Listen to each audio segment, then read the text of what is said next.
ఆనందపురం దెబ్బందలోని టిడ్కో ఇళ్లకు వీధి లైట్లు, త్రాగునీరు, ఇతర మౌలిక సదుపాయాలు కల్పించాలని సిపిఐ జిల్లా కార్యదర్శి షేక్ రెహమాన్ కోరారు. బ్యాంకు రుణాలు రద్దు చేయాలని కూడా డిమాండ్ చేశారు. ధర్నాలో యూనియన్ సహాయ కార్యదర్శి పి చంద్రశేఖర్, నాయకులు సత్యనారాయణ, కార్యదర్శి ఎం మన్మథరావు, అధిక సంఖ్యలో టిడ్కో గృహవాసులు పాల్గొన్నారు. నా పేరు రెహమాన్ అండి, సిపిఐ జిల్లా కార్యదర్శి. ప్రధానంగా దబ్బంద ఆనందపురం మండలంలో 40 బ్లాకులు, 1920 ఫ్లాట్స్ అనేవి ఉన్నాయి. వీరికనేది అప్పుడున్న చంద్రబాబు నాయుడు 2019 ముందు 2016లో ఎస్ఎఫ్ని బట్టి 25,000 నుంచి ₹1,00,000 దాకా కట్టించుకున్న తర్వాత కొంతవరకు అది పనులు అయ్యాయి. తర్వాత పనులు అనేవి ఆగిపోయేవి.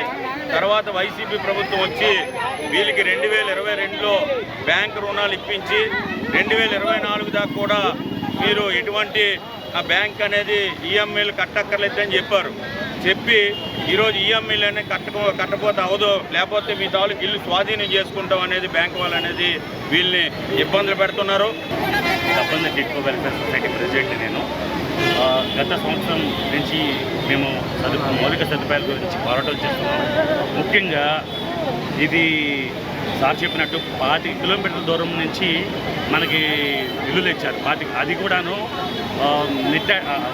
నిత్యమైన అడవుల్లో మనకి ఎటువంటి అక్కడ వీధి లైట్లు కానీ, రోడ్డు కానీ, కనీసం పాల ప్యాకెట్ తీసుకోవడానికి కూడా 3-4 కిలోమీటర్లు నడవలసిన పరిస్థితి.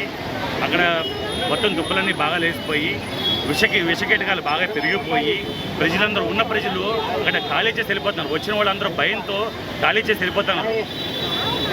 ప్రభుత్వం ఇందులో చొరవ తీసుకొని బ్యాంకు రుణాలు కానీ, ఈ మౌలిక సదుపాయాలు కానీ త్వరగా ఏర్పాటు చేయాలని నేను ప్రభుత్వాన్ని మనస్ఫూర్తిగా కోరుతున్నాను. Thank you very much. ఇంటద్దులు కట్టుకోలేక అక్కడికి వెళ్ళిపోయాము. ఇంకో ఫోటోలు కూడా చూపిస్తున్నాను. పాములు విపరీతంగా వచ్చేసాయి. మాకు మౌలిక సదుపాయాలు లేవు సార్. 5 కిలోమీటర్ల దూరం వెళ్తే కానీ మాకు బస్సు దొరకటం లేదు, ఒక ఆటో దొరకటం లేదు. పిల్లలతో చాలా ఇబ్బంది పడుతున్నాం. ఒక మంచినీళ్ళు లేవు, వీధి లైట్లు లేవు. చూడండి, పాములు వచ్చి మాతో పాటు నివసిస్తున్నాయి.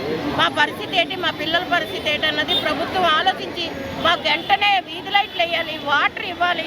తర్వాత మాకు ఎమర్జెన్సీగా కనీసం మెడికల్ క్యాంపు పెట్టాలి.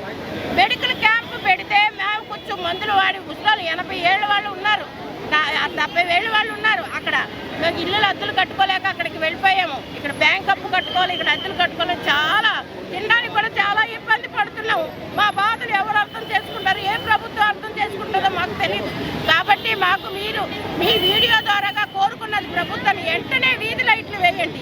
ఏ రాత్రి ఎప్పుడు వెళ్ళి నీళ్ళు తెచ్చుకుందామంటే పాములు భయం, వాటర్ లేక 2 రోజులు నీళ్ళు లేని మా పరిస్థితి మేము అనిపిస్తున్నాం. కాబట్టి అక్కడే ఇప్పుడు మేము 5-6 నెలలు సంవత్సరం బట్టి అక్కడే నివసిస్తున్నాం. కానీ వచ్చేద్దామంటే మాకు ఏ దారి లేదు. ఎక్కడ ఉండాలి, ఏమి తినాలి, ఎలాగ బ్రతకాలి? ఒక కోటా బియ్యం తెచ్చుకోవాలంటే 20 కిలోమీటర్లు వెళ్ళాలి.